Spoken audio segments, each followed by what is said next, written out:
There is a sentence I have been afraid to say out loud. I don't think motherhood is my life's purpose. And before anyone starts sharpening their pitchforks, like this is Shrek, I love my children. I would do extraordinary things for my children. I will grow for my children. I will step out of my comfort zone for my children. I will relax and calm down for my children. I want my children to feel loved, safe, understood, supported, and free to become whoever in the world they want. Those things can be all true, and I can still look at motherhood and think, this does not feel like the thing I was put on this planet to do.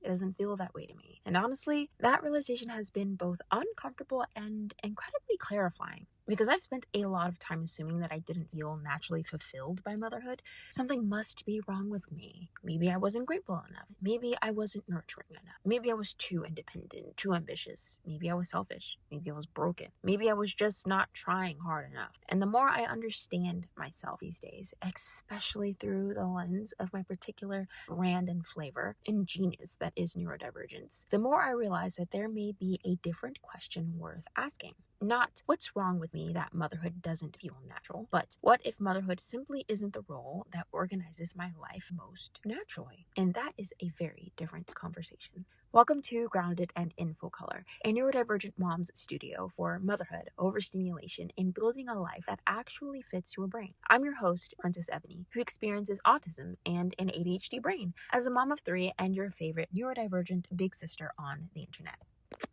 I think we've accidentally mashed a few different concepts together. Love, responsibility, identity, purpose, calling, priority. They're not the same thing. You can love someone tremendously without wanting your entire existence organized around caring for them. Like, how long can you care for a newborn?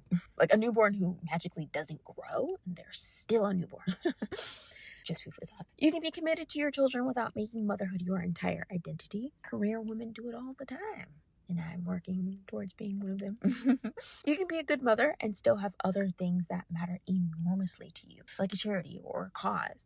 And I think mothers, especially, are given very little room to say that. We're constantly told like these micro slight aggressions and implied nuances in meaning in social media and entertainment, TV and shows and celebrities, that our children should be our everything. They are our whole world, our reason for living, our purpose for breathing, our greatest accomplishment, our legacy. And listen, maybe that is genuinely true for some women.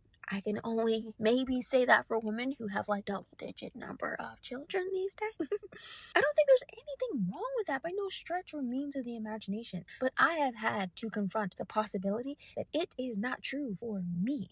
And I think there's an important distinction here too. My children are part of my life. They are not necessarily the entirety of what my life is for. That does not diminish them. It actually allows me to see them as whole human beings rather than extensions of myself. Like literally ever since I have had my children, it still feels odd when I had to say, oh, that's my son or my daughter, reference them and shine light on our relationship. Parent to child, mother to child, son, daughter. I mean, those are the only two genders. It feels like, oh no, I'm more like a friend or like a babysitter. I'm watching you this one time that lasts for 20 years at a time with each child. You get what I mean?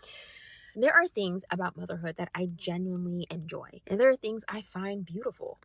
There are moments where I look at my children and think, how did I get so lucky? They are gorgeous. And then there are moments where somebody is crying, including myself. Somebody needs something. Somebody's touching me. Somebody's asking me a question for the 50 millionth time. Somebody needs food. Somebody has poop. Somebody can't find their shoes or their socks. That last one was probably my husband.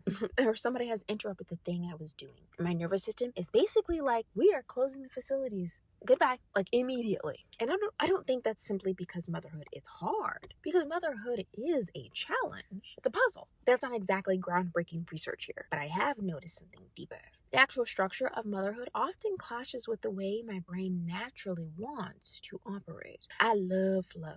I love organization. I love systems. I love creating routines. Oh my God, my heart is pounding. I love schedules. I love color. I love figuring out the most efficient way to get somewhere, plan something, do something, and the cleanup afterward. I can experience a ridiculous amount of satisfaction from folding our laundry. Oh, Reorganizing our kitchen, that is my current project my husband has given me. Meal planning, the grocery shopping, food prep in terms of like I can think about it in my head, but actual touching the food, that's the only caveat to this category. The touching the food, being responsible for getting your plate in front of you. I'm like, no. Can someone do that for me instead? But creating a system, refining a routine, even figuring out the best route to drive somewhere.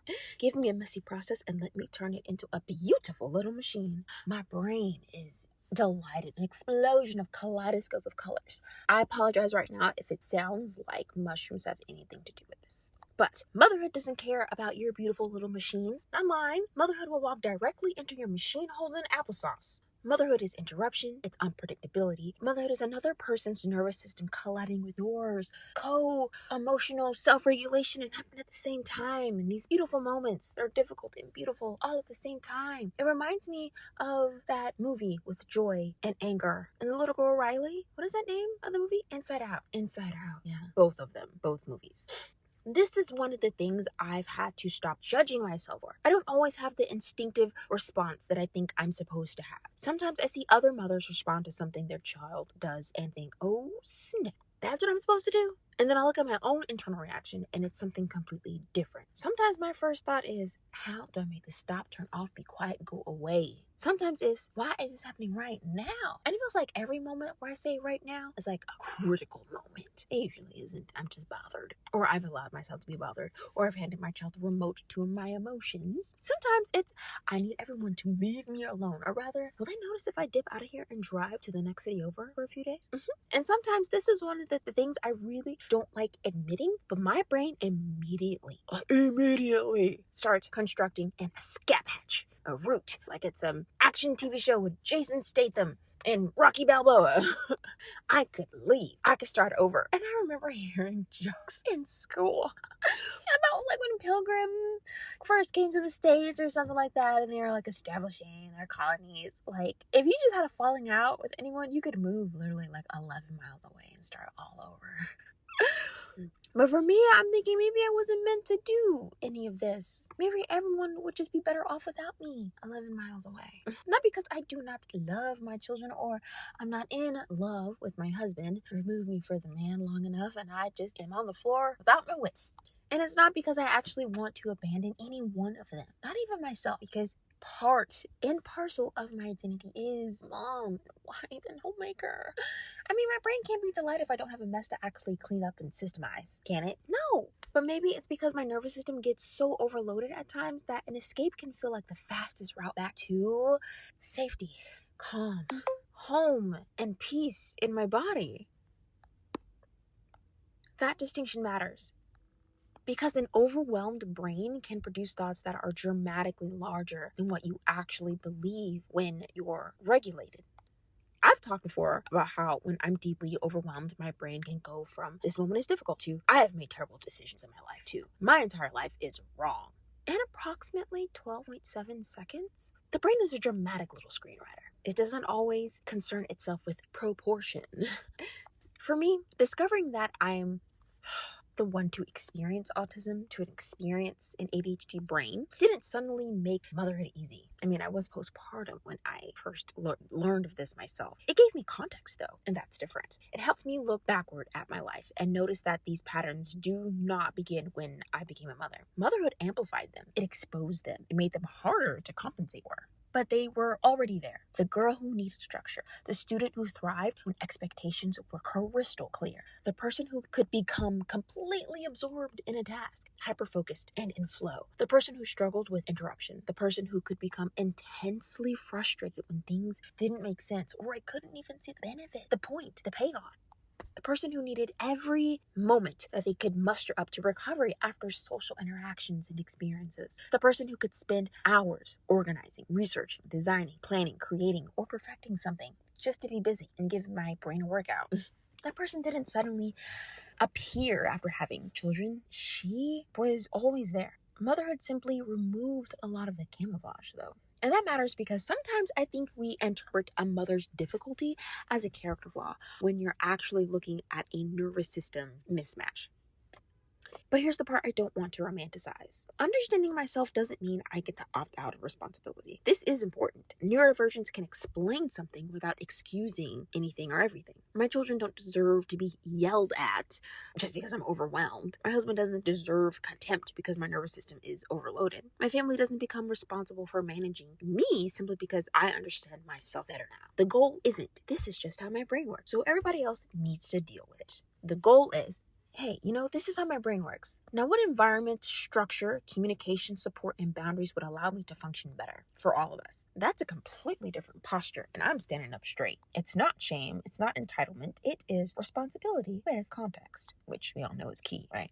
Maybe motherhood is not my highest priority. This is probably the hardest part to say because motherhood is supposed to move to the top of the hierarchy. Everything else comes after. But when I am honest with myself, there are other parts of my identity that feel just as alive and definitely more so. Creating, learning, building, designing, writing, understanding system, making things better, exploring ideas, building financial, economic independence, creating something that didn't exist before. Have you ever held the literal fruits of your labor? I cannot believe when we first grew our squash, like from the flower to the squash, and then I cooked it and ate it. Aren't these the attributes, the habits, the beliefs, the orientations, and the shifts that I would like to model for my children instead of outsourcing it to someone else? I'm just doing it through the lens of my neurodivergence. Having conversations that make somebody think differently are also part of this too. And that feels deeply important to me as well, especially something to emulate and model for our children. And I don't think I need to pretend otherwise to prove that I love my children. Like, how do you prove that? How do you do that? I believe there was a movie with the actress from X-Files where Scully and Mulder. Oh no, I think she was in a movie where people didn't believe she had her daughter and her daughter went missing on an airplane. But there was a movie where this lady had a daughter too. Like she was redhead in the movie, or she is a natural redhead. Either way, someone was literally experimenting on her just to prove that love is measurable. And it came to this critical, climactic moment where the main antagonist asked her a question do you remember so-and-so, and said the name of her daughter's name. And I guess she was out of it for a minute. It was no. The guy felt triumphant. And then the lady, she was lying on the ground. So when she sat up, she was like, oh, I remember this. I mean, intimate details about her daughter's life. And then boom, antagonist got pulled up out of there by higher than B forces. And, movie resolved beautifully. But I remember being, did they literally just try to quantify love? That was so not the point of the movie, but that was what I was stuck on, and I remember it to this day. I gotta ask my dad, because I'm pretty sure he was right there with me watching it. In fact, I think there's something healthy about allowing children to see that their mother is a person, instead of, her running around trying to prove to them and everyone else that she loves them. She's more than just a person, not just mom, a whole human being, a person with interests, with dreams, with frustrations, with ambitions, with unfinished business. that was a joke. It was lighthearted. With a brain, with a body that's not theirs, all the touching and stuff, with a whole life of her own. I don't want my children to become my reason for existing. So this is where the conversation gets especially interesting for me, because as a whole human being myself, I don't actually want, that for them. I don't want my children growing up believing that their purpose is to make me happy. I don't want them believing they owe me their adulthood because I gave up mine. I will be doing my due diligence to make sure that I am sufficient as I possibly can up there in age. I don't want them carrying the impossible burden of being someone's entire reason for living. I don't even want my husband to do it. That is not love. So why would I want to place that burden on myself? This is Ebony talking to Ebony here. I can love them deeply without making them responsible for the meaning of my existence. And maybe that's one of the most loving things I can give them. Now, what if motherhood for me is just a chapter, not the whole book? Maybe motherhood is one of the most important chapters of my life, but maybe it's not the title of the book. Maybe it changes me. Maybe it teaches me things I couldn't have learned anywhere else. Maybe it forces me to develop capacities I didn't know I had. Maybe it introduces me to versions of myself I never would have been brave enough to meet and look in the eye. And maybe that doesn't mean it was secretly my purpose at all. Maybe sometimes a meaningful experience is simply a meaningful experience. It doesn't have to become your destiny. And I think we put so much pressure on ourselves to find this cosmic justification for everything. My children have been all for me and more. On top of me knowing that's not my life's purpose. So whatever the heck it is, oh my gosh, it's still unraveling. I'm still becoming. How much more just like, whoa, is it gonna be when I hit the Satori moment, the crescendo? Like, is it? I start living it. Being honest, I do have my reservations about when it's going to happen. And I think this time is especially reserved in advance for time with my children. Because once they're no longer toddlers, once they're no longer grabbing my arm every 5 minutes, once they're no longer climbing all over me while I'm trying to work out, or asking me the same question over and over. Maybe that'll be my time to shine. Oh boy, do I know right now already. Then, when I get to that point, I'm going to miss it. I'm going to miss it. Oh my gosh. Maybe I should have another baby so I can extend this time frame. That's a thought to put out there. Let me not even go down that rabbit hole. This is just so much. But yeah, it doesn't have to be a justification, like I said, for everything. Why did this happen? What was the lesson? What was the purpose? Everything happens for a reason. Or sprinkle a little Jesus on it. Sometimes I don't know. Sometimes something happened because it happened. And sometimes I love what came from it. That is pretty much my time with motherhood right now. And boy, oh boy, is it something to enjoy. Sometimes I grieve what didn't. Sometimes both. Now, I'm allowed to tell the truth about motherhood, about my motherhood. I can say that it is beautiful. It is exhausting. I love my children and I need space from them. I'm grateful for my family, and sometimes I desperately I've recently discerned that I was intentionally designed that way. I am committed to being a great mother. And motherhood is not my highest priority every second of every day. I can be deeply attached to my children. I just want to hold them and still have dreams that have nothing to do with it. I can be a mother and still be a woman, a creator, a thinker, a builder, a partner, a learner, a person. Maybe that's the part I've been trying to give myself permission to remember. Ebony? Now, the question I'm sitting with now is, I don't know whether motherhood is my life's purpose or not. It could be a roundabout way, like an alpha and omega thing. Like, if you've ever seen the movie Tenet, you know, and I know you've seen that movie. I say it's not, and never go for my life's purpose. Then it was all along. I'm not sure. And I'm becoming increasingly comfortable with the not knowing. Because I don't think I need to solve that question today. What I do know is that I want to build a life where motherhood is. It's a part of it. Not a life where motherhood consumes everything. Not a life where I resent my children for taking up space, or a life where I resent myself for wanting something beyond motherhood. And not a life where I constantly perform gratitude because I'm afraid someone will think I'm a bad mother. I want something more honest than that. I want my children to have a mother who knows herself. I mean, man, I want that mother. A mother who can apologize, a mother who can repair, a mother who can say, I need a minute, a mother who has dreams and shares them with their children, a mother who builds things, and a mother who keeps learning and who is still becoming. And maybe all of that is not enough. Maybe being a mother doesn't require me to make motherhood my purpose. Maybe it simply requires me to show up for the humans that I chose, that I'm in partnership with, and bringing them into this world, in this plane of dimension, while still allowing myself to become the human that I am becoming. Wow, you are allowed to love your children without making motherhood your entire identity. You are allowed to be grateful and conflicted. You are allowed to find motherhood meaningful without finding it natural. I mean, oddly enough, the first thing that comes up when I say that are roller coasters. Like, there are no naturally occurring roller coasters unless we ride like wave currents up in the stratosphere or something like that. But then, like, people love roller coasters. Like, people who have to test to make sure they're safe. Like, that's your job. Like, you get paid for it. What? Anywho. You are allowed to build a life that contains motherhood rather than a life that disappears inside of it. Because you are not only somebody's mother. You weren't born someone's mother. Right? You're still somebody. And I think wholeheartely that matters. All that matters. So please sit with this before I break out into tears. And I will talk with you next time, Mama. Have a good one.